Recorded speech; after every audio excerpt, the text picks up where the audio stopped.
धियो यो नः प्रचोदयात्।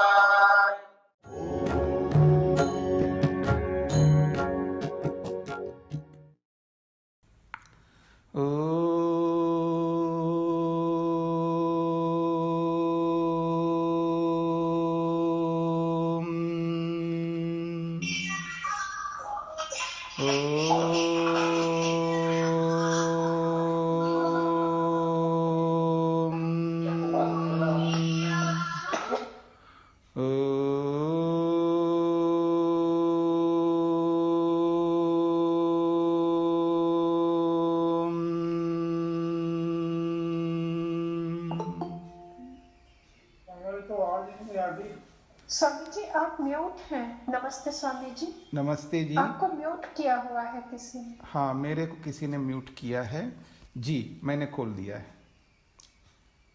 मैं जैसे ही ऑन करता हूँ अपना म्यूट खोल देता हूँ, फिर उसके बाद आगे कार्यवाही करता हूँ तो किसी ने फिर वापस म्यूट कर दिया है। कोई बात नहीं। तो आइए, तैत्तिरीय उपनिषद के अंतर्गत 11वां अनुवाक हमने पूरा किया है कल, और बहुत ही महत्वपूर्ण शिक्षा आचार्य विद्यार्थी को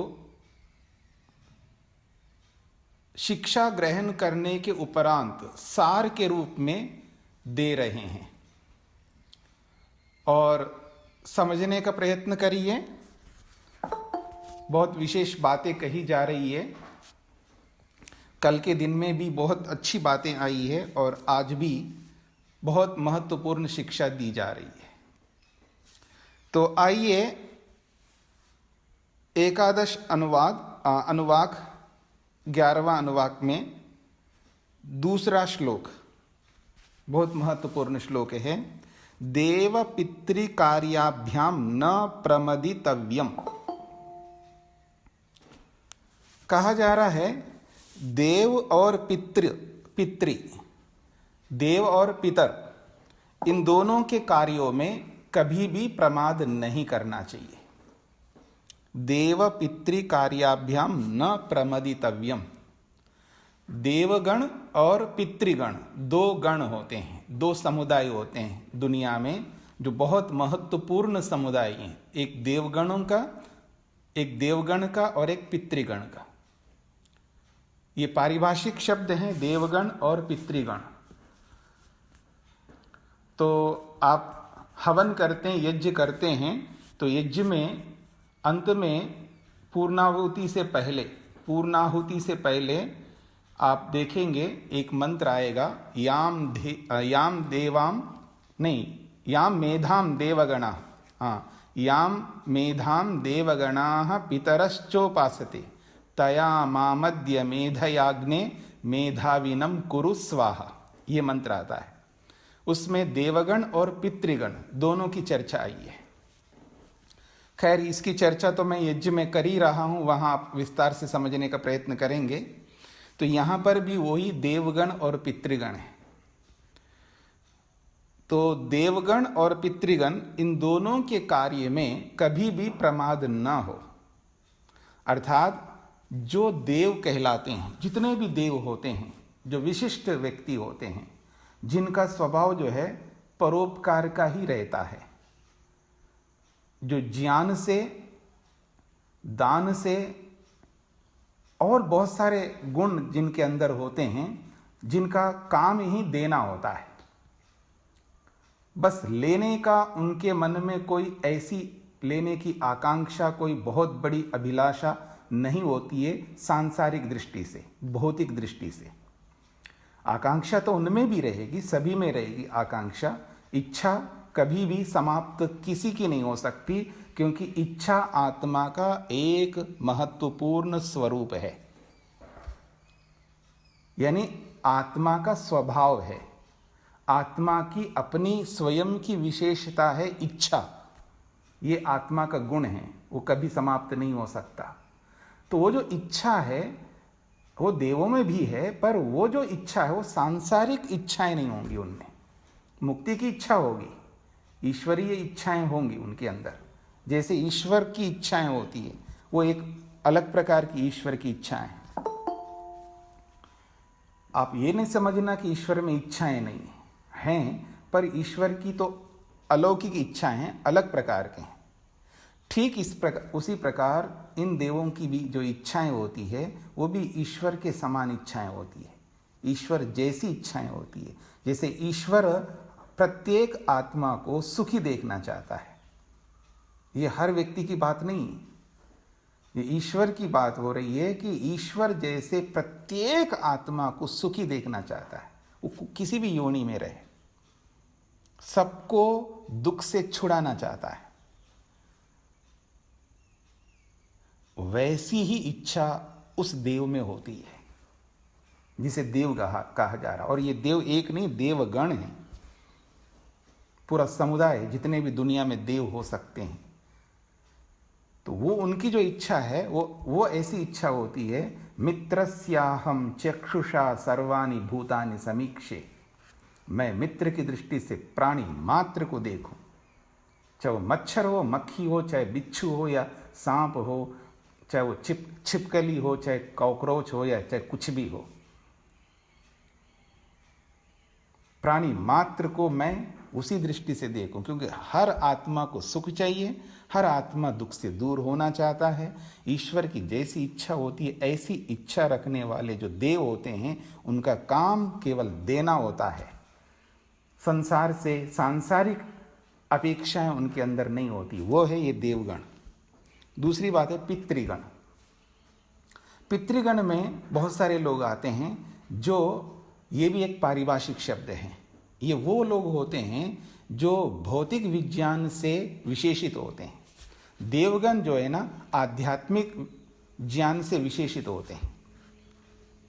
देवगण जो है उनके पास दोनों विद्याएं होती है, लेकिन कुशलता, विशेषता वो आध्यात्मिक ज्ञान में उनके अंदर अधिक है।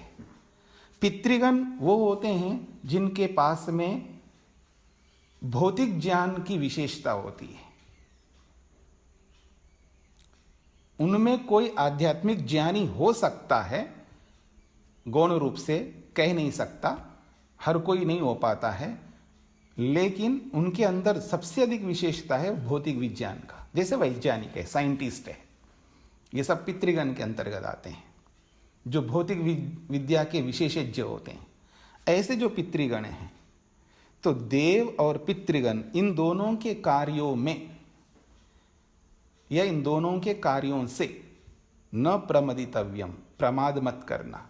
जब कभी ये आपके सामने आए या आप उनके सामने जाएं, चाहे वो देवगण के या किसी भी देव के सामने या किसी भी पितर के सामने, यानी किसी वैज्ञानिक के सामने जाओ या किसी आध्यात्मिक बहुत बड़े ज्ञानी व्यक्ति के सामने जाओ, तो उनके सामने जब जाएं तो जो हमारे जो कर्तव्य बनते हैं वो सारे कर्तव्य हमें करने हैं।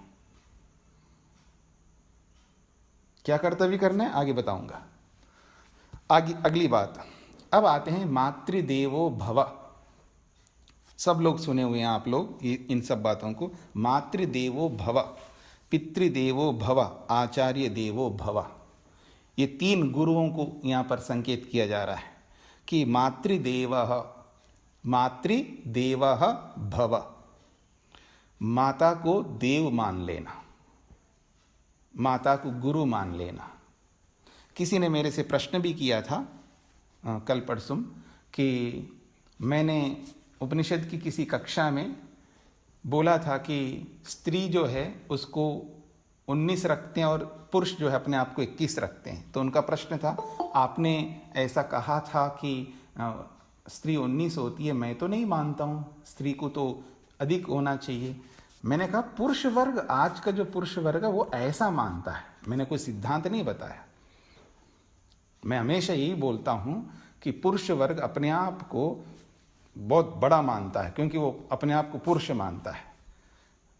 वो गलत मानता है, उसकी अलग दृष्टि हो सकती है, पर शास्त्र ये नहीं कहता है। हाँ, कोई कोई प्रवचन में या कोई जब कहीं इंटरव्यू होता है, वह इंटरव्यू में प्रवचनों में बोलते तो बहुत लोग हैं कि यत्र नार्यस्तु पूज्यन्ते रमन्ते तत्र देवता, बड़ी बड़ी बातें करते हैं, लेकिन जैसे व्यवहार में जाते हैं, जैसे स्त्री के सामने जाते हैं, ये मर्द लोग, बुरा मत मानना, आप में से बहुत लोग बैठे सामने, तो तब वो स्त्री के सामने अपने आप को वो 21 रखते हैं व्यवहार में, क्रियात्मक रूप में उसको हमेशा 19 रखते हैं। कोई कोई होता है बहुत अच्छा होता है, मैं मना नहीं कर रहा हूँ, जो होता है अच्छा, जो स्वीकार करता है, माँ को या स्त्री को ऊंचा दर्जा देता है क्रियात्मक रूप से, मैं उसकी बात नहीं कर रहा हूँ। अक्सर प्राय करके पुरुष वर्ग स्त्री को दबाते हुए आए हैं, आज भी दबाते हैं किसी ना किसी रूप में। मैं जो अच्छे हैं उनकी बात बिल्कुल नहीं कर रहा हूँ। तो मैंने उनको ये उत्तर दिया जी मेरी ऐसी मान्यता नहीं है कि स्त्री 19 होती है और पुरुष 21 होता है। मैंने तो लोक में जो चलता है वो बात कही है उपनिषद में। मेरी भी मान्यता यही है, ईश्वर की भी मान्यता यही है, वेद से लेकर के ऋषियों तक या महर्षि स्वामी दयानंद तक यही मान्यता है। नारी को श्रेष्ठ माना है।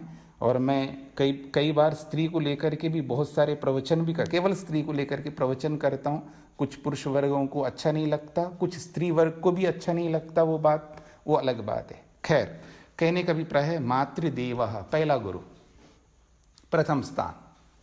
माता को देव बोला है यहाँ पर क्योंकि वो देती है माँ, इसलिए माता को गुरु माना है, देव माना है और प्रथम स्थान दिया है। और जिसका प्रथम स्थान दिया जाता है वो अपने आप पता लगता है वो 21 ही होगी, 19 कैसे हो सकती है। 19 अगर होती तो उसको दूसरे स्थान पे रखते, तीसरे स्थान पे रखते, कहीं और 5वें स्थान पे रखते। तो सबसे पहला स्थान दिया मातृदेवो भव। शास्त्र स्वयं कह रहा है पितृदेवो भव, पितृदेवः भव। ये उस व्यक्ति को बोला जा रहा है जो विद्यार्थी है। जब अपनी माँ के पास में जाओगे तो उस माँ को गुरु मानो, उसको देव मानो, उसकी भक्ति करो, उसकी उपासना करो। अर्थात उसकी भक्ति उपासना का मतलब है उसकी सेवा करो। उसके लिए जो कर्तव्य आपके बनते हैं पुत्र होने के नाते आपको वो सारे कर्तव्य करना है और उसको प्रथम स्थान देना है। वो माँ नहीं है, वो देव है, ये बात कही जा रही है। ठीक इसी प्रकार से पितृदेवः भव, पिता को भी देव मानना, उसको भी ऊंचा स्थान देना, उसको दूसरा स्थान देना है। माँ के बाद में दूसरा स्थान पिता को देना है। वो भी देव है, वो भी देता है पुत्र को, वो देने का ही काम करता है। बहुत कुछ दिया है, दे रहा है और देता ही रहेगा। इसलिए पिता को भी आप देव मानो, उसको भी ऊंचा स्थान दो। उसके जितने भी कर्तव्य होते हैं उन सब कर्तव्यों को पूरा करो, उसकी पूजा करो, उसकी सेवा करो। ये इसका अभिप्राय है। और तीसरा स्थान दिया है आचार्य देवः भव। आचार्य यानी गुरु, जो शिक्षा देता है। 3 साल से लेके 5 साल तक माँ शिक्षा देती है घर पे। आजकल तो अलग सिस्टम हो गया है, प्ले स्कूल में पता नहीं कैसे कैसे वहाँ भेज देते हैं, वो एक अलग बात हो गई है। वास्तव में माँ को ही शिक्षा देनी है। नौकरी करती है, बंद करो नौकरी। मैं तो बोलता हूँ तो लोगों को बहुत अच्छा नहीं लगता है कि नौकरी जाए भाड़ में, मोटी भाषा में बोल रहा हूँ। 5 साल तक छुट्टी लो, नहीं देते हैं छुट्टी वो लोग, रीज़न कर दो, उसको समाप्त कर दो। बच्चे से अधिक और कोई नहीं होता है। आपने जिम्मेदारी लिए तो पूरी जिम्मेदारी निभाओ। तो आपका कर्तव्य है 5 साल तक बच्चे का परवरिश करना, पूरा फुल टाइम देना उसको, 24 घंटे यूँ समझ लो, उसी के लिए जीना है। और कोई आपका टारगेट वही बच्चा होना चाहिए, तब मातृमान बनता है वो। ऐसे नहीं बनता है मातृमान, पितृमान, आचार्यवान पुरुषो वेदः। वो मातृमान तभी बनेगा जब उसके लिए आप पूरा समय देंगे। ठीक इसी प्रकार से 5 से लेकर के 8वें साल तक यानी 3 साल पिता का काम है। सब काम धंधा छोड़ो, बच्चे के लिए समय दो। समझ में नहीं आएगी मेरी बातें सबको। ऐसे कैसे होगा सब काम छोड़े? मतलब यह है कि प्रधानता दो। देखिएगा, जब किसी की प्रशंसा की जाती है इसका ये अर्थ नहीं होता है कि आप सब छोड़ दो, बिजनेस को बंद कर दो, और बच्चे के सामने बैठ करके करो, ये मेरी बात नहीं हो रही है। समझने का प्रयत्न करना, मिसअंडरस्टैंडिंग नहीं करना, मतलब उसको प्रधानता दो, उसको मुख्य दे दो। वो तो करते रहे ना जो करना है आपको, पर उसको मुख्य मानो और बेटे को आप गौण कर दो, ये नहीं। बेटे को मुख्य करो और उसको गौण रूप से उसको करते रहो, उसको व्यवस्था करो, बंदे रखो, आदमी रखो उसके लिए, हाँ, और बढ़िया तनख्वाह दो। कई बार आदमी क्या करता है, उसको समझ में ये नहीं आता है, मान लीजिए कोई 10 लाख कमा रहा हो महीने का, अरे 1-2 लाख दे दे, अपने पिए रख ले, सारा काम उसको सौंप दे, नहीं देगा, वो खुद ही करना चाहेगा। 2 लाख दे देगा तो वो 10 लाख कमाने के बजाय 15 लाख कमा लेगा, हो सकता 20 लाख भी कमा लेगा महीने का। कोई करोड़ कमा रहा है, कोई करोड़ कमा रहा है महीने का, तो किसी को 20 लाख दे दे, 25 लाख दे दे, रख दे अपने साथ में, वो काम हैंडल करेगा। तो करोड़ की वजह 1.5 करोड़ कमा सकता, 2 करोड़। बिजनेस करना भी एक अलग सिस्टम है। चलिए, मैं अर्थव्यवस्था में नहीं जाता हूँ ज़्यादा। कहने का अभिप्राय है, पिता को देना है 3 साल मुख्य रूप से, इसलिए वो पितृदेवो भव कहा। ठीक इसी प्रकार से आचार्य देवः, अब आचार्य काम है 8वें वर्ष से लेकर के जब तक उसकी पढ़ाई पूरी नहीं होती तब तक आचार्य काम है, पर वो तीसरा स्थान है। तो ये तीनों देवों की पूजा करो, उनकी अर्चना करो, अर्थात उनकी सेवा करो। उनके जितने भी कर्तव्य बनते हैं आपके ऊपर, वो जिम्मेदारी है। ये विद्यार्थी के ऊपर जिम्मेदारी है, ये विद्यार्थी के ऊपर जिम्मेदारी है।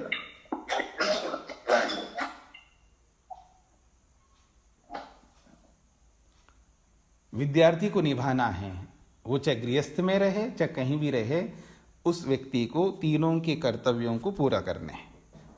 अगली बात, अतिथि देवः भव, और रोज का काम है अतिथि की सेवा करनी है, उसकी भी पूजा करो, उसका भी सत्कार करो। पूजा का मतलब वो आप उस अर्थ में नहीं लेना, पूजा का मतलब जो उपासना है, ध्यान है, वो परमात्मा का ही होगा, परमात्मा का ही ध्यान होगा, परमात्मा की भक्ति होगी, परमात्मा की उपासना होगी, परमात्मा का ही जप होगा, वो तो केवल परमात्मा का होगा। किसी मनुष्य के लिए पूजा शब्द का प्रयोग जब होता है, भक्ति शब्द का प्रयोग होता है, वो केवल सेवा करने अर्थ में होता है, उसका सत्कार करने अर्थ में होता है, उसकी आवश्यकताओं की पूर्ति करने अर्थ में होता है। इस बात को समझ लेना। तो कहा जा रहा अतिथि देवः भव, जो अतिथि होते हैं वो भी देव होता है, उससे भी हमें शिक्षा प्राप्त होती। भले आप शिक्षण संस्थानों में जाकर के बहुत सारी शिक्षा प्राप्त कर ली होगी आपने, फिर भी जो अतिथि होते हैं वो शिक्षा प्रदान करते हैं जो आपके लिए अत्यंत आवश्यक है। वो जो जीवनचर्या में, दिनचर्या में, जो प्रातःकाल से लेकर के रात्रि पर्यंत जो क्रियात्मक जो जीवन है आपका, उस क्रियात्मक जीवन में आने वाले अड़चनों का, समस्याओं का, मुसीबतों का, विभिन्न प्रकार के जो भी क्लेशों का जो भी होते हैं, चाहे आंतरिक हो चाहे बाह्य हो, उन सब समस्याओं का समाधान क्रियात्मक रूप से करने वाले वो अतिथि ही होते हैं। इसलिए प्रतिदिन अतिथि सेवा करो, ये बात कही जा रही है। अब अंत में एक शिक्षा प्रदान की जा रही है, इसको समझने का प्रयत्न करना। यानी अनवध्यानि कर्माणि तानि सेवितव्यानि, यानी जितने भी अनवध्यानि, अवध्य कहते हैं गलत कर्म और अनवध्य कहते हैं श्रेष्ठ कर्म। यानी अनवध्यानि कर्माणि, जितने भी श्रेष्ठ कर्म हैं, जितने भी उत्तम कर्म हैं, जिसको आपने शास्त्रों में पढ़ लिया है, जाना है, माता से लेके, पिता से लेके, गुरु से लेके और समाज से और पता नहीं किसी भी रूप में जिसको आपने सुना है कि ये उत्तम है, ये उत्तम है, ये श्रेष्ठ है, ये अच्छे कर्म है, ये पुण्य कर्म है, जो भी आपने अच्छा कर्म के बारे में सुना है, वो सारे के सारे अच्छे कर्म अनवद्य कर्म है, यानी श्रेष्ठ कर्म है। तो यानी अनवद्यानि कर्माणि, जितने भी श्रेष्ठ कर्म हैं, तानि सेवितव्यानि, उन्हीं कर्मों का सेवन करो, अर्थात उन्हीं कर्मों को करो। आपको पता लगे ये अच्छा कर्म है, करने में चूकना नहीं। जब आपको पता लगे ये अच्छा कर्म है तो करो ना, वो अच्छा इसलिए है, आपके करने के लिए वो अच्छा है, इसलिए करो उसको। तो कहा जा रहा है जितने भी श्रेष्ठ कर्म हैं उनको करते रहा करो। न इतरानी, इतरानी न, और जो श्रेष्ठ नहीं है उनके पीछे मत दौड़ना। जो श्रेष्ठ कर्म नहीं है उसके पीछे नहीं दौड़ना। पैसे के चक्कर में, मकान के चक्कर में, नौकरी के चक्कर में, जमीन के चक्कर में या थोड़े मोटे स्वार्थों के चक्कर में आप जो अशुभ कर्म है, गलत कर्म है, उनके पीछे जा करके गलत कर्म नहीं करना। चाहे कोई भी कुछ भी हो जाए, गलत कर्म किसी भी प्रकार का, चाहे वो झूठ हो, चोरी हो, टैक्स की चोरी हो, इनकम टैक्स की हो, जो भी हो, जो सब जानते हैं आप लोग, वो जो गलत कर्म हैं, पाप कर्म हैं, उनको मत करना। अंत में एक बात वो कहते हैं, यानी अस्माकं सुचरितानि तानि त्वया उपास्यानि न इतरानि। वो कहते हैं यानी अस्माकं सुचरितानि। अब गुरु जी, अध्यापक, आचार्य अपने विद्यार्थी से क्या कहता है देखिएगा, ये भी समझने योग्य बात है। यानी अस्माकं सुचरितानि, देखिए मेरे में जो भी अच्छाइयां हैं केवल उन्हीं को देखना है, अर्थात मेरे में जो बुराइयां हैं उनको बिल्कुल नहीं देखना। आखिर मैं भी एक मनुष्य हूं, मैं भी गलत कर्म करता हूं, किसी ना किसी, चाहे बोलने की दृष्टि से हो, चाहे देखने की दृष्टि से हो। आचार्य का मतलब ये नहीं कोई ईश्वर हो गया है। आचार्य आखिर मनुष्य है, उसकी भी गलतियां हो सकती है। ठीक है, साधारण आदमी की अपेक्षा गलतियां नहीं करता होगा, लेकिन किसी ना किसी रूप में उसके अंदर भी दोष हो सकते हैं ना, होते भी हैं, हो सकते हैं, इसमें कोई दो राय नहीं। पर हमारी जो प्रवृत्ति है होती है, हम उसकी अच्छाइयों को नहीं देख पाते, उसकी बुराई को देखते हैं। देखो ये विद्वान तो गुस्सा करता है, हाँ ठीक बात है, करता है, अब क्या करें, उसकी सारी बातें अच्छी हैं पर गुस्सेलू है, बहुत क्रोध करता है। आप देखेंगे ना समाज में, आप देखेंगे अच्छे विद्वान होते हैं और भी होते हैं, तो उसमें मान लो किसी विद्वान में आपने गुस्से को देखा तो देखा, कोई बात नहीं, उसके गुस्से को क्यों देख रहे हो आप, ये तो बड़ा लोभी लगता है मेरे को, बहुत लोभी लगता है। बाकी सब अच्छा है, बहुत बड़ा विद्वान है, बहुत अच्छा, लेकिन लोभी है। अरे होने दो ना, उस लोभ, उसके लोभ को क्यों देखना है आपको। बहुत अच्छा विद्वान है, बहुत अच्छी शिक्षा देता है, लेकिन ये उधर इधर की बातें करता रहता है, उसकी बुराई करता है, इसकी बुराई, मतलब ईर्ष्या करता है। करने दो ना, उसको क्यों देख रहे हैं आप। तो कहने का अभिप्राय है कि हर व्यक्ति के अंदर कुछ ना कुछ तो रहेगा। कोई ऐसा आदमी आपको नहीं मिलेगा धरती पर जो 100% अच्छाइयां हो, 1% भी बुराई ना हो, या आधा प्रतिशत भी बुराई ना हो।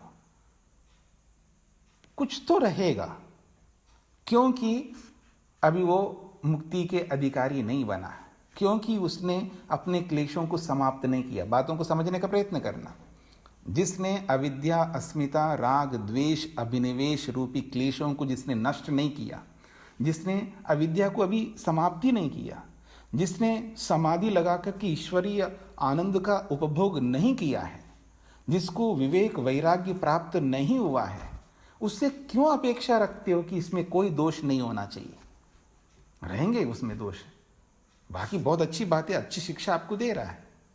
कहने का अभिप्राय है कि हम जिनसे भी पढ़ते हैं या जिनसे भी सुनते हैं, जिनको आप विद्वान मानते हैं, जिनको जो कुछ भी मानते हैं आप, उसके दोषों को देखने का प्रयास बिल्कुल नहीं करना। ये बात कही जा रही है यहाँ पर। क्यों? क्योंकि अगर दोषों को देखोगे तो आपकी दृष्टि दोषों के प्रति रहेगी, गुणों के प्रति नहीं रहेगी। वो कितनी अच्छी शिक्षा दे, उसको आप ग्रहण नहीं कर पाओगे, भूल जाओ। ये तो गुस्सेलू है। तो ये भाव आपके मन में आते ही वो कितने अच्छा प्रवचन दे रहा हो, आपके काम की बात कर रहा हो, आप उसकी दृष्टि में पहुंच नहीं पाओगे, उसकी बात को आप स्वीकार नहीं कर पाओगे। इसलिए कहा जा रहा है उसके दोष में मन मत लगाना, उसके दोषों को मत देखना। ये कह रहे हैं यानी अस्माकम सुचरितानि, जो जो हमारे में, ये गुरु कह रहा अपने विद्यार्थी से, जो मेरे में अच्छाइयां हैं केवल उसी को देखना है, उसी के पीछे जाना है। न इतरानि, जो मेरे में जो दोष है, स्वीकार कर रहा है मेरे में दोष हैं, गुरु अपने विद्यार्थी के सामने ये स्वीकार कर रहा है मेरे में दोष हैं, बस उन दोषों को मत देखना।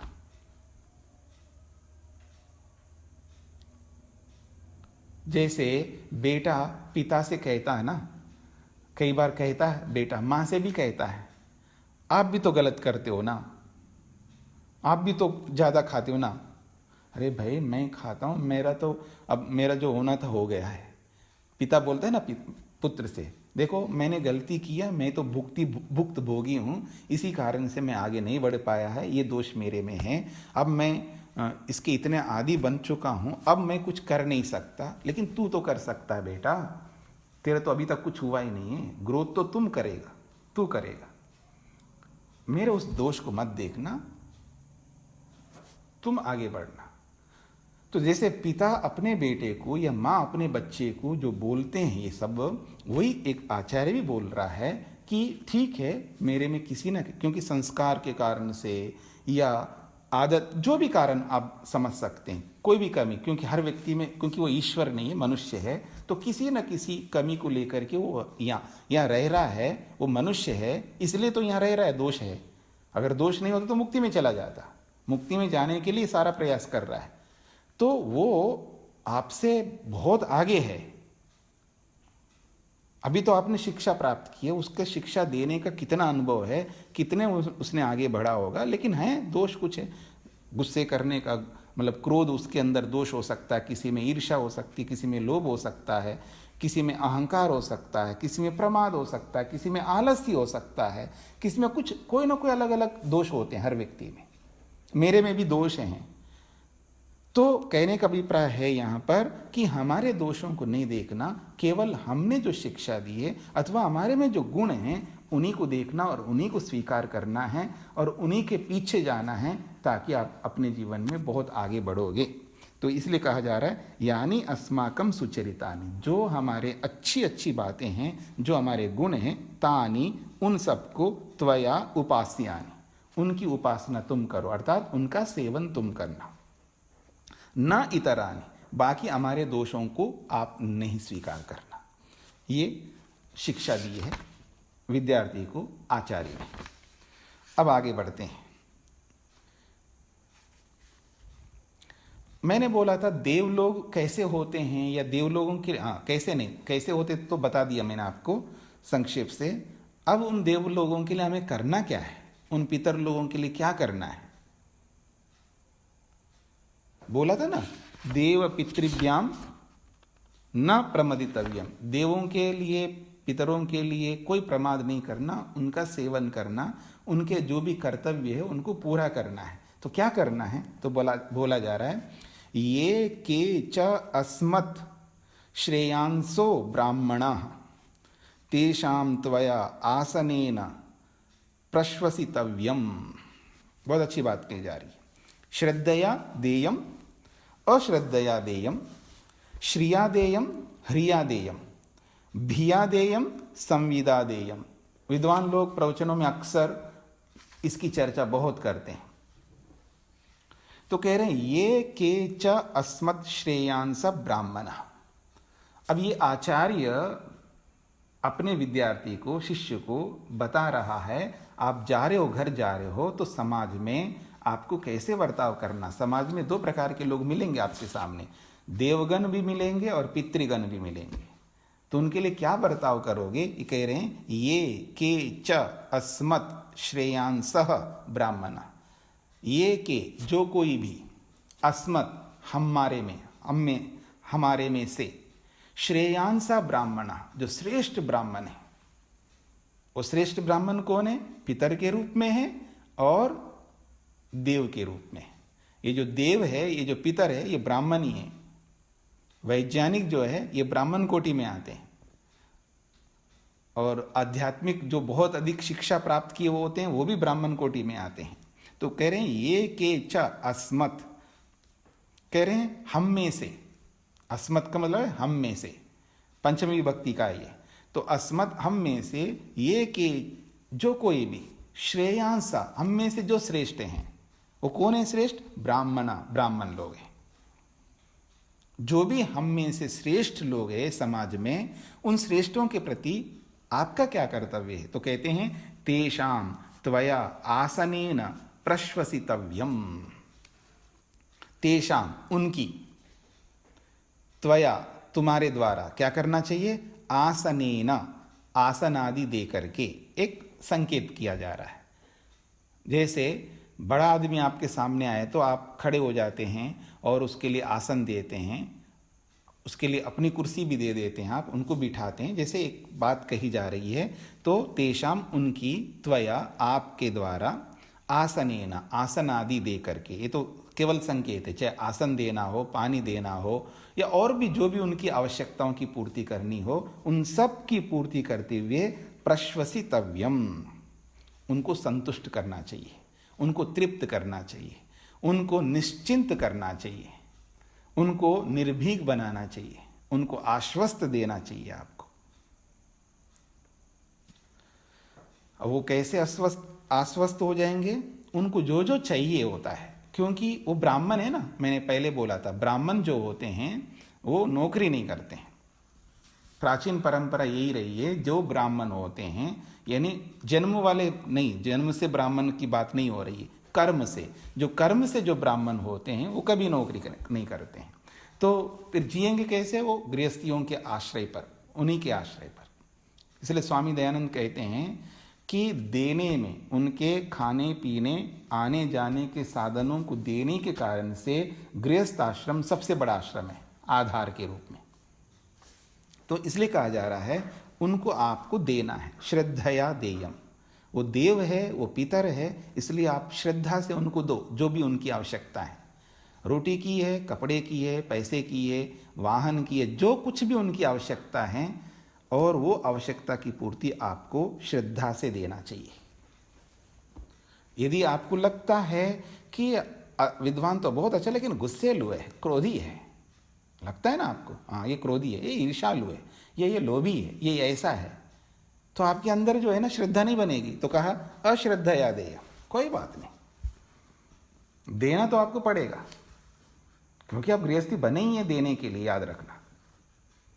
हाँ याद रखना, गृहस्थी बने ही देने के लिए, क्योंकि देने का काम जो है ना, मतलब आवश्यकताओं की पूर्ति करने का काम गृहस्थी का है। तो कहा जा रहा है अगर आपके मन में उसके प्रति, उसके गुस्से को देख करके, उसकी ईर्ष्या को देख करके, या उसके लोभ को देख करके, उसके अहंकार को देख करके, या उसके किसी और दोष को देख करके आपके मन में उसके प्रति श्रद्धा नहीं बन रही, कोई बात नहीं, लेकिन कहा अश्रद्धया देव, अश्रद्धा से, श्रद्धा भी ना हो कोई बात नहीं, फिर भी दो, अश्रद्धा से ही दे दो, पर देना है। फिर कहा जा रहा है अगली बात, श्रियादेयम। श्रियादेयम का मतलब है भाई तुमने पैसा कमाया है, तुमने मकान बनाया है, तुमने जमीन अपने पास में बहुत सारी लिया है, अपने जो भी आपके पास श्री आया है, ऐश्वर्य आया है, ऐश्वर्य आया है, क्या करोगे उसका? खाओगे? अकेले नहीं खा सकते।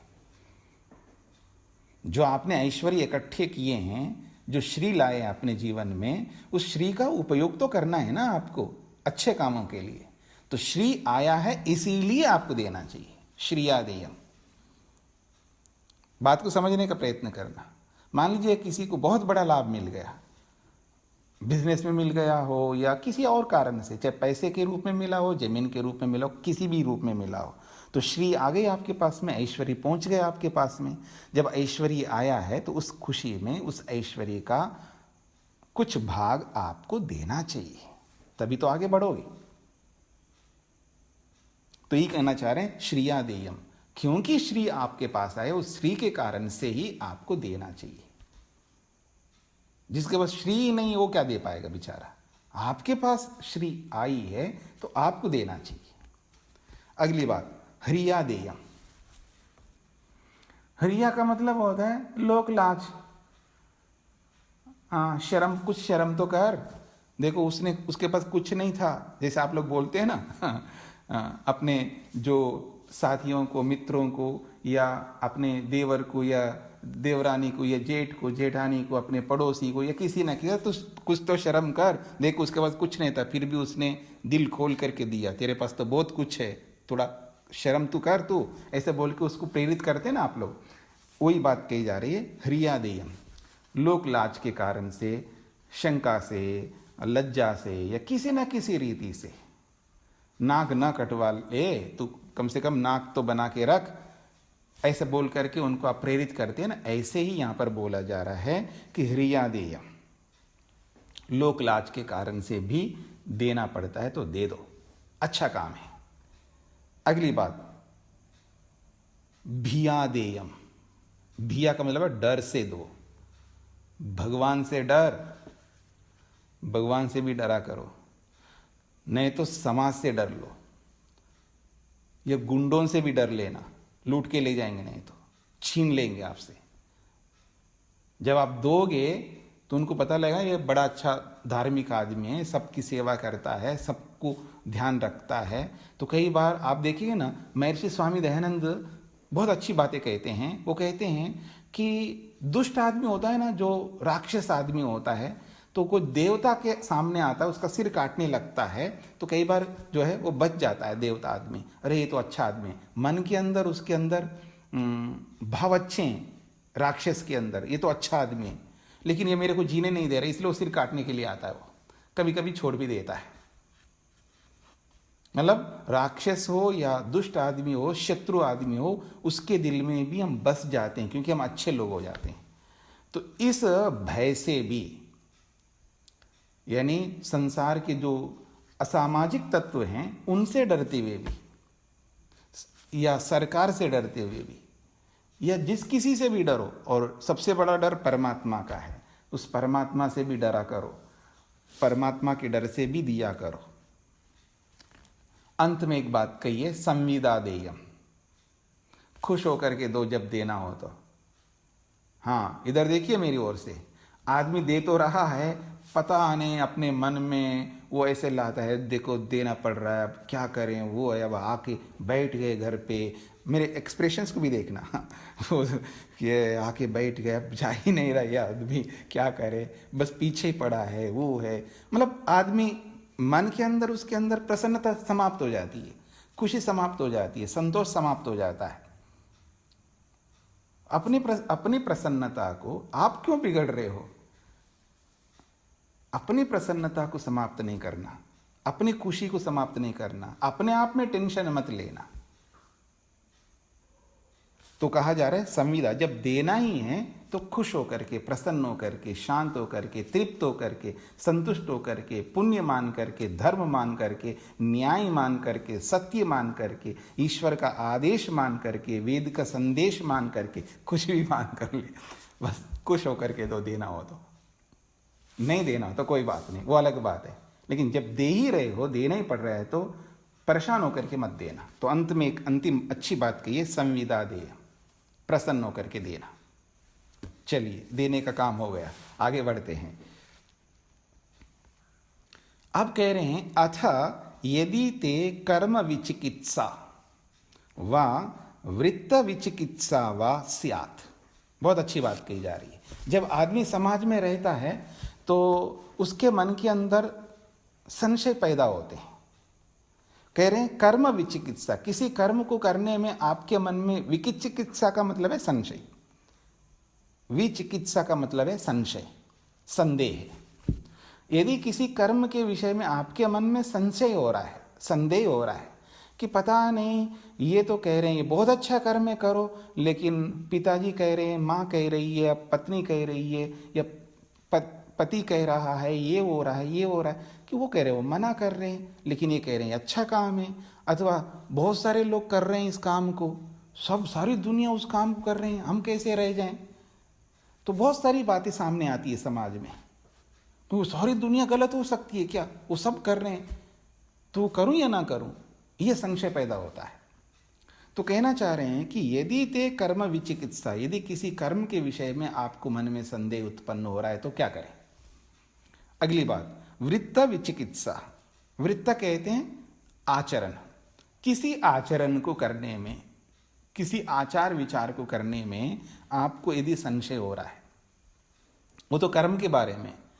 आचरण का मतलब है, जैसे बोला, देखो जी हमारी परिपाटी रही है कि हमारी परंपरा ऐसी है, इस परंपरा में हम ऐसे करते आ रहे हैं, ये एक परंपरा बनी हुई है, ये काम करना है। माँ बाप लोग पीछे पड़ जाते बच्चों के, ये परिपाठी है और ये परंपरा है, दादा और परदादा आदि से करते हुए हम आ रहे हैं, ऐसी बहुत सारी बातें आती हैं। तो जो वृत्त का मतलब आचरण, जो समाज में हर प्रकार का आचरण हम लोग करते हुए आ रहे हैं, किसी आचरण के प्रति आपके मन में संशय हो रहा है, वृत्त का मतलब है आचरण, उसके विषय में विचिकित्सा, आपके मन में संदेह हो रहा है, तो क्या करें? तो कह रहे हैं ये तत्र ब्राह्मणा सम्मर्षिणः, तत्र उस प्रसंग में, उस व्यवहार के विषय में, ये जो लोग, कौन है वो? ब्राह्मणा, जो कर्म से ब्राह्मण है। वो कैसे ब्राह्मण है? सम्मर्षिणः। सम्मर्षि उनको कहते हैं जो बिल्कुल बिना विचार किए, बिना प्रमाण के, बिना यथार्थता के, बिना सत्य के ऐसे आंख मीच के नहीं करते। वो लोग पूरा मनन करते हैं, प्रमाण से तोलते हैं और यथार्थी करने वाले होते हैं, गलत कर्म नहीं करने वाले होते हैं। तो कह रहे हैं वो सम्मर्षिणा होते हैं, यानी बिल्कुल मनन पूर्वक, विचार पूर्वक, प्रमाण पूर्वक, यथार्थता के साथ में रहते हुए वो ब्राह्मण लोग जो क्रियाएं कर रहे हैं, जिन कर्मों को कर रहे हैं, जिन कर्मों में आपके मन में संशय हो रहा है, और उन्हीं कर्मों को वो ब्राह्मण लोग कर रहे हैं जो बहुत बड़े विवेकशील है, प्रमाण से युक्त होकर के जीने वाले हैं, यथार्थता को साथ में लेकर के चलने वाले हैं। जब वो कर रहे हैं तो फिर संशय क्यों कर रहे हो? उनको देखो और फिर कर डालो कर। ये बात कही जा रही है। युक्ता अयुक्ता, अगली बात कही रही है युक्ता, वो स्वयं उन कर्मों को कर रहे हैं, ठीक है जी, वो स्वयं उन कर्मों से युक्त है, अर्थात वो भी कर रहे हैं उन कर्मों को, ठीक है, तो आप करो, आप भी करो। अथवा अयुक्ता, उस कर्म को वो तो नहीं कर रहे। मान लीजिएगा आप में से कोई मेरे से पूछ ले, या और किसी से भी पूछ ले दी, जी रोज हवन करना पड़ रहा है, मेरे मन में संदेह कि रोज करूं या ना करूं, वैसे भी मैं बहुत बिजी रहता हूं और मेरे को इतने समय बिजनेस में जाना पड़ता है, अथवा नौकरी में इतने बजे निकलना पड़ता है, ये है वो है, और वो मेरे से पूछे रोज करना है, पर मैं तो युक्त नहीं, मैं तो नहीं करता हवन, मैं नहीं करता हुआ हवन, लेकिन करना आपको है क्योंकि आपका कर्तव्य है। तो भले मैं उस कर्म में युक्त हूं अथवा नहीं हूं, क्योंकि हर कर्म हर कोई करे ऐसा नहीं है ना। मतलब वो जो ब्राह्मण है जिनकी चर्चा हो रही है, जो श्रेष्ठ है, जो विचारशील है, जो प्रमाणों से युक्त होकर के चलते हैं, सारी बातें हैं, लेकिन वो उन कर्मों को कर रहे हैं तो बहुत अच्छी बात है, आपको भी करना चाहिए। मान लो उन कर्मों को तो स्वयं नहीं कर रहे हैं, लेकिन वो कह रहे हैं आपको करना चाहिए, आपको तो करो, भले वो स्वयं अयुक्त है उन कर्मों में, यानी उन कर्मों में वो जुड़े हुए नहीं, उन कर्मों को कर नहीं रहे स्वयं, लेकिन वो कह रहे हैं आपको ये करने योग्य है, करना चाहिए। तो जब वो कह रहे हैं तो उसमें संदेह मत पैदा करना, तो आप भी करो, ये कहना, इसका अभिप्राय ये है। तो चाहे वो स्वयं कर रहे हो या अयुक्ता वो स्वयं नहीं भी कर रहे हो, लेकिन आपको कह रहे हैं आपको करना है तो करो। फिर कहा अलूक्षा धर्म कामास्यु। तो ये जो अलूक्षा है ना, कई बार वो रुक्ष रहते हैं। अलूक्षा का मतलब है वो रूखा व्यवहार है उनका। मान लीजिएगा, क्या पूछ रहे हो मेरे से, बार बार आते हो मेरे से पूछने के लिए, कितने बार बोले आपको। एक रूठापन, एक रूक्षपन उनके अंदर मान लो आ गया, कोई बात नहीं, कई बार होता है ऐसा, हर व्यक्ति परिपूर्ण नहीं होता है, तो भले ही वो ऐसा हो लेकिन आप करो, एक तो ये है। और दूसरी ओर से क्या अलूक्षा, मतलब वो लूक्षा नहीं, यानी वो ऐसे नहीं है, वो बहुत शांत स्वभाव वाले हैं, ऐसे रूठते नहीं हैं, ऐसे गुस्सा नहीं करते। एक बार नहीं 100 बार पूछो उनसे, 1,00,000 बार पूछो उनसे, फिर भी वो नहीं कहेंगे आप, क्योंकि उनका काम ही है, उनका धंधा ही है, मोटी भाषा में कहो, उनको बताना है आपको बस। जैसे ईश्वर होता है, ईश्वर आपको अवसर ही अवसर देता है, कभी ये नहीं बोलता है याद रखना मेरी ओर देखिएगा। शुक्र है अगर भगवान एक बार ये बोले भाई मैंने बहुत अवसर दे दिया आपको, अब नहीं देता, तो क्या होगी आपकी दशा, मेरी दशा। हम आदमी नहीं रहेंगे, फिर मनुष्य नहीं रहेंगे हम लोग। पर ईश्वर हमेशा हमको अवसर देता, हमेशा देता है, कभी रूठता नहीं भगवान। तो वो लोग भी अलूक्षा है, अपने स्वभाव से रूखे नहीं है, बिल्कुल शांत रहते हैं, ऐसे लोगों की बात सुना करो। तो कहा जा रहा है अलूक्षा धर्म कामास्यु, हमेशा धर्म में ही कामना रखते हैं, धर्म ही करते रहते हैं, अधर्म नहीं करते हैं। ऐसे लोगों को देखो और उन अच्छे कर्मों को करो, उनमें संशय मत किया करो। यथा ते तत्र वर्तेरन, कह रहे हैं जैसे वो लोग उन कर्मों में वर्तेरन करते हैं तथा तत्र वर्तेथा, वैसे तुम लोग भी किया करो। यथा ते वो ब्राह्मण लोग तत्र वर्तेरन, उन कर्मों में वो बर्ताव करते हैं जिन कर्मों में आपको संशय हो रहा है, उन्हीं कर्मों में वो लिप्त है, अर्थात उन्हीं कर्मों को कर रहे हैं। वो लोग उनको अच्छा मान करके कर रहे हैं, क्योंकि वो ब्राह्मण है, सम्मर्षि हैं, प्रमाणों से युक्त है। तो यथा ते तत्र वर्तेरन, जैसे जैसे वो लोग उन कर्मों में बर्ताव कर रहे हैं, अर्थात उन कर्मों को कर रहे हैं, तथा तत्र वर्तेथा, वैसे तुमको भी करना चाहिए। फिर क्यों संशय कर रहे हो आप? जब आपसे अधिक बुद्धिमान, जब आपका पिता स्वयं कर रहा है, माँ कर रही है, बड़े लोग आपके उन कर्मों को कर रहे हैं, तो आप क्यों पीछे हट रहे हो? आप भी करो ना, वो अनुभवी हैं आपसे ज़्यादा। तो इस दृष्टि से कह रहे हैं जैसे वो लोग करते हैं वैसे आपको करना है। फिर आगे कह रहे हैं अथा अभ्याख्यातेषु,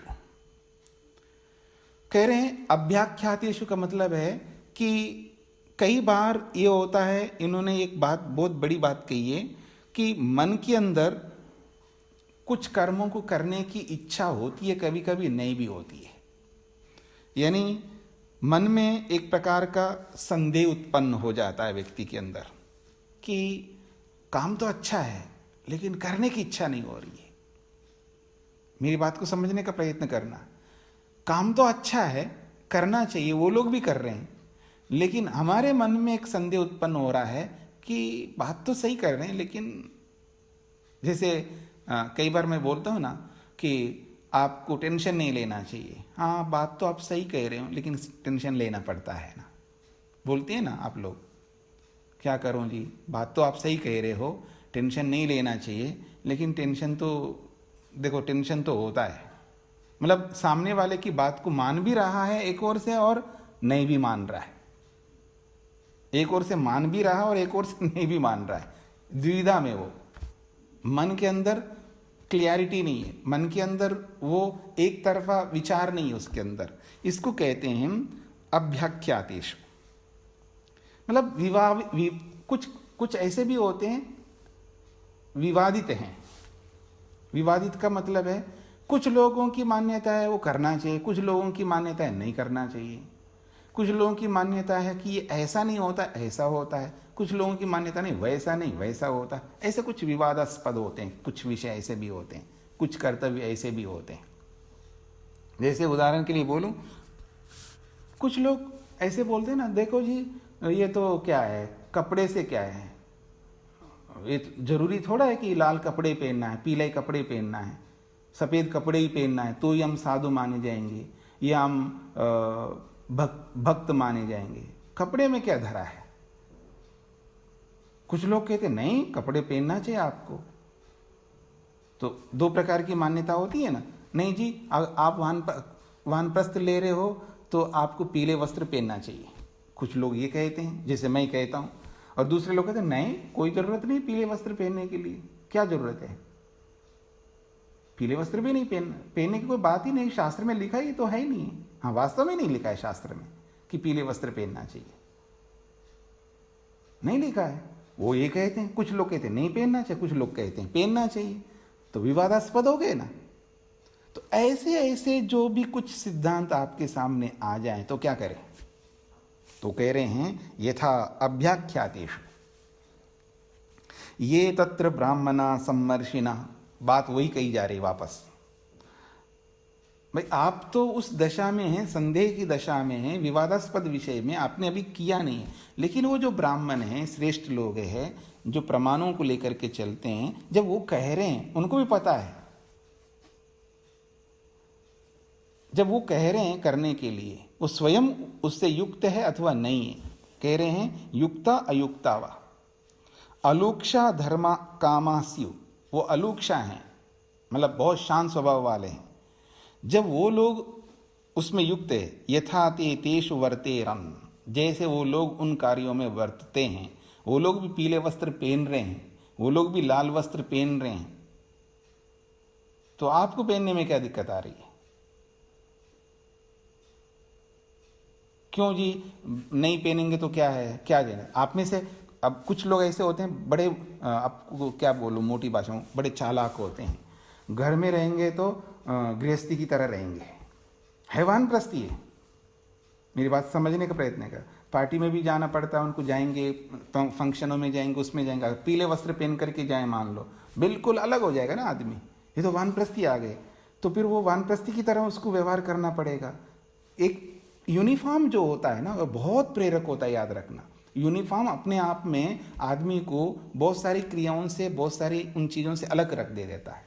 वो हर साधारण की तरह फ्री स्टाइल में होकर के कुछ भी नहीं कर सकता। फिर वो आदमी, उसको अपना एक सिस्टम में रहना पड़ता है। उसको यूनिफॉर्म पहन करके जब आता है, पुलिस आता है तो उसको देखना पड़ता है मैं पुलिस हूँ।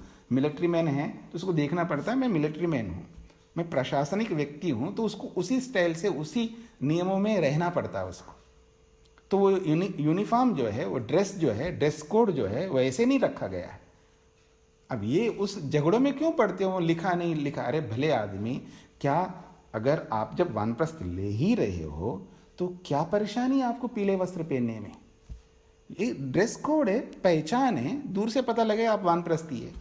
आप घर में जाते हो, घर के सदस्य की तरह रह रहे हो और वहाँ पर भ्रांति फैला रहे हो, ये गृहस्थी है या वानप्रस्थी है? और आश्रम में जाओगे तो पीले वस्त्र पहन रहे हो या पीला एक पट्टा पहन रहे हो, यहाँ जी मैं वानप्रस्थ दिखाने के लिए। अब किसको दिखा रहे हो?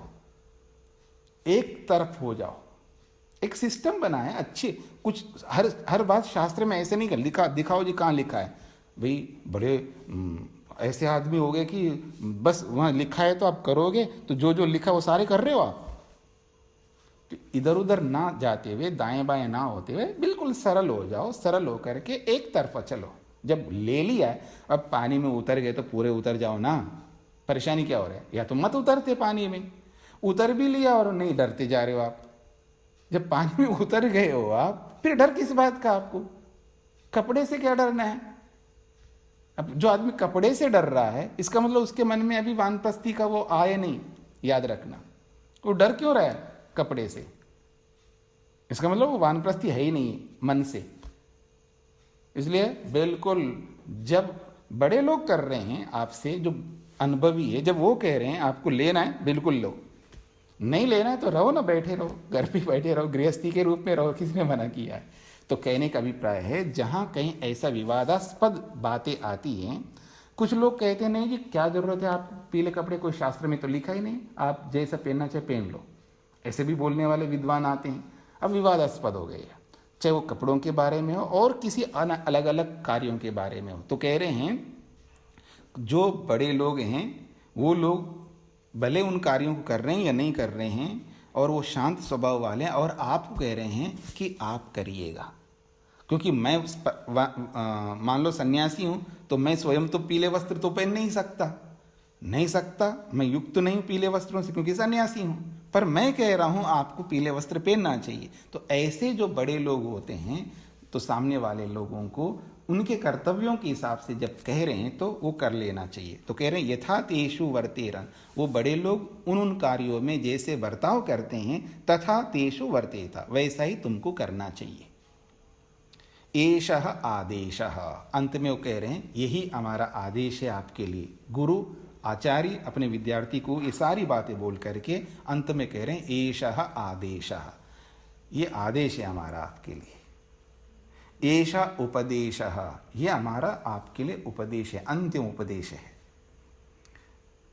कह रहे हैं एषा वेदोपनिषद, ये बहुत बड़ी बात कही है। ये मैं अपनी ओर से नहीं बोल रहा हूँ, ये सारी बातें, ये वेदोपनिषद है, ये वेद का सार है जो मैं आपको बता रहा हूँ। ये गुरु अपने विद्यार्थी को कह रहे हैं एषा वेदोपनिषद। उपनिषद जो है शब्द स्त्रीलिंग में, इसलिए एषा आया है। तो एषा वेदोपनिषद, ये वेद का सार है। जो भी मैंने आपको शिक्षा दी है ये वेद का सार है।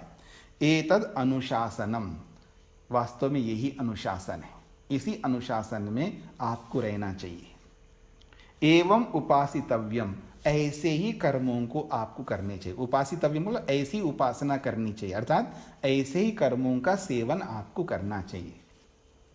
एवं उ च एतद उपास्यम, एवं इसी प्रकार से, उ निश्चय से, एतद ये सारी बातों को, उपास्यम अपने साथ जीवन के साथ जोड़ लो और इनका सेवन करते जाओ। आपका नैया पार होगा, आपका बेड़ा पार होगा, आप मुक्ति तक पहुंच पाओगे, आप लक्ष्य को पूर्ण कर सकोगे। यही आपके लिए उपदेश है। ऐसा गुरु जो है पूरी शिक्षा देकर के अंत में ये महत्वपूर्ण बातें उनके सामने रखी है। तो ये एक प्रकार से यहाँ तक पूरा हो गया। तो एक ही श्लोक बचा हुआ है इस शिक्षावल्ली का, जो कि पीछे आ चुका है। तो इसको मैं संक्षेप से बोल देता हूँ। शन्नो मित्रः शं वरुणः शन्नो भवत्वर्यमा शन्न इंद्रो बृहस्पति शन्नो विष्णुरुरुक्रम नमो ब्रह्मणे नमस्ते वायो त्वमेव प्रत्यक्षं ब्रह्मासि त्वामेव प्रत्यक्षं ब्रह्म अवादिशम। यहाँ से थोड़ा सा अंतर आया है, यहाँ से समझने का प्रयत्न करते हैं। बाकी सब सेम आया, जो प्रारंभ में शिक्षावल्ली के प्रथम मंत्र में ये बातें कही थी, उन्हीं को यहाँ उपसंहार के रूप में बोला जा रहा है। तो कहा जा रहा है कि ये सारी बातें कह करके अंत में कहा त्वामेव प्रत्यक्षम ब्रह्म अवादिशम, वही प्रत्यक्ष ब्रह्म है, इस बात को मैंने अवादिशम कह दिया आपके लिए। शिष्य को गुरु कह रहे हैं यहाँ पर। अवादिशम ये क्रियापद है, उत्तम पुरुष का एक वचन है। कह रहे हैं त्वाम एव प्रत्यक्षम ब्रह्म अवादिशम, हे परमेश्वर आप प्रत्यक्ष ब्रह्म हो, इस बात को मैंने अवादिशम बता दिया। ऋतम अवादिशम, और जो भी मैंने बोला है सब कुछ ऋत ही बोला है, जो जैसा है उसको वैसा ही ऋत के रूप में अवादिशम कह दिया है। सत्यम अवादिशम, मैंने सत्य को भी सत्य के रूप में कहा, ऋत को ऋत के रूप में कहा और सत्य को सत्य के रूप में कहा। तत् माम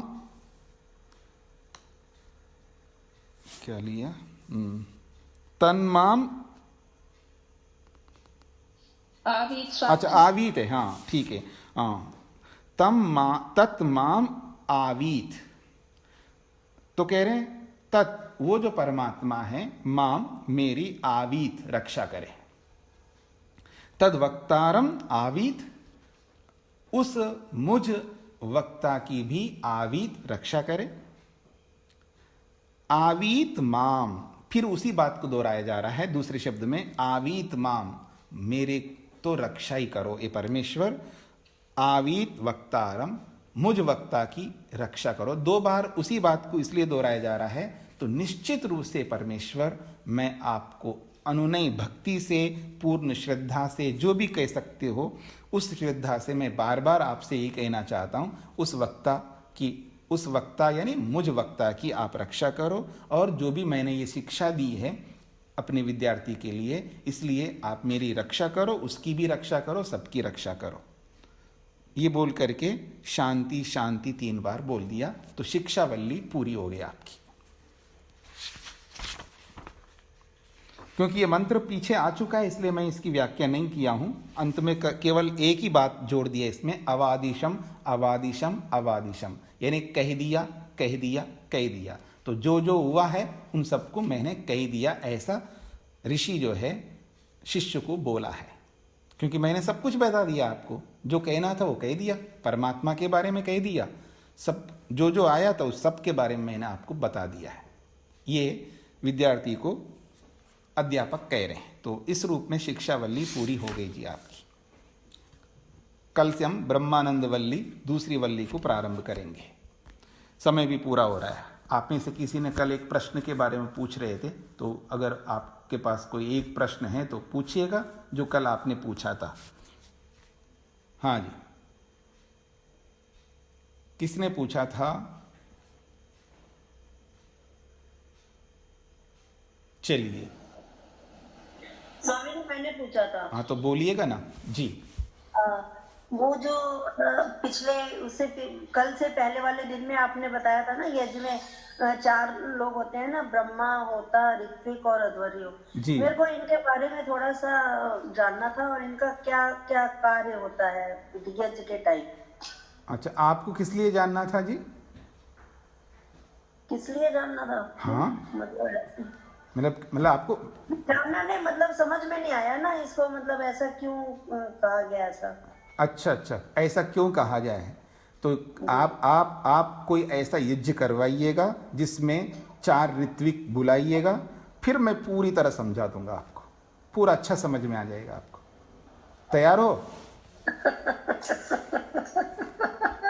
आ जाइए स्वामी जी, आइए, कल से कर लेती हूँ, आइए। नहीं, कल से की बात नहीं है, ये औपचारिकता वाली बात नहीं हो रही है, मैं सच्ची बता रहा हूँ। अगर आप 4 ऋत्विकों को समझना चाहते हो तो मैं प्रैक्टिकली समझाऊंगा ना, फिर ऐसे मैंने तो थ्योरिकली तो समझा दिया है, वो आपको समझ में नहीं आया तो उसका एक ही उपाय है, प्रैक्टिकली आपको समझा दूं। तो आप 4 ऋत्विकों की व्यवस्था कर दो तो मैं बिल्कुल समझा दूंगा आपको, ठीक है जी? अब मैं क्या बोलूं, मुझे मेरे को थोड़ा सा बता देते ना। ऐसा है, जितना आपको जानना था वो आपको बता दिया है, इतना ही जान लीजिए, इससे ज़्यादा जानने की चेष्टा मत करिए। बाकी बहुत सारी बातें जो जाननी चाहिए आपको, मेरी बात को आप और अन्यथा नहीं लेना, मतलब इसमें बहुत सारी ऐसी बातें हैं जो आपके लिए हैं। मैं एक अंत में अक्सर उसके लिए तो समय चाहिए, लेकिन मैं प्रवचनों में भी बोला करता हूँ, 2 लिस्ट है हमारे जीवन में करने योग्य के, जिनको हमें करना चाहिए, हम कर नहीं सकते क्योंकि हमारे में वो सामर्थ्य नहीं है। एक ऐसा भी लिस्ट है, एक ऐसा भी लिस्ट है हमारे जीवन में जिनको करना चाहिए, हम कर सकते हैं लेकिन करते नहीं। बहुत सारे कर्म हैं हमारे में, मतलब 2 प्रकार के लिस्ट हैं करने योग्य के, ये करना, ये करना, ये करना, ये करना, ये भी करना है। बहुत सारे कर्म हैं ऐसे करने योग्य, लेकिन हम बिल्कुल नहीं करते क्योंकि करने का सामर्थ्य नहीं है, वो बात। और दूसरा एक ऐसा भी लिस्ट है जिसमें ये भी करना, ये भी करना, ये भी करना, ऐसे बहुत कुछ करना है, उनको नहीं कर रहे होते हैं, हमारे में सामर्थ्य है उनको करने के लिए, फिर भी नहीं करते हैं। तो इन 2 लिस्टों में से उस लिस्ट को हाथ लगाओ जो आप कर सकते हो, और उस लिस्ट को आज कभी मत लगाओ जो आज आप कर नहीं सकते। तो उसी लिस्ट में ये 4 ऋत्विकों की बात है, वो आप अभी नहीं कर सकते, उसको छोड़ दो, उस लिस्ट को हाथ लगाओ जो आप बहुत कुछ कर सकते जो नहीं कर रहे हो, ठीक है जी? हाँ जी, कोई जरूरी नहीं हर बात। हाँ जी, हाँ जी, कौन बोल रहे हैं? स्वामी जी, ये जो श्रिया देयम धिया देयम वाली बात है, जी जी, वो चारों आश्रम वालों को पालन करना पड़ता है या किसी आश्रम विशेष वालों? अरे आचार्य जी पूछ रही है तो मैं क्या बोलूं। तो देखिएगा, चाहे गृहस्थी हो, चाहे वानप्रस्थी हो, चाहे सन्यासी हो, चाहे ब्रह्मचारी हो, जिसके पास जो होता है उसको देना होता है। जिसके पास विद्या है और कुछ नहीं तो विद्या देगा वो। अब वो विद्या जो देगा उसको किसी को, अब वो भय से दे या ये जो बातें कही है यहाँ पर, उन सारी बातों को जोड़ दीजिएगा। तो वो चाहे सन्यासी हो, चाहे गृहस्थी हो, चाहे ब्रह्मचारी हो, चाहे वानप्रस्थी हो, सबके लिए लागू होता है।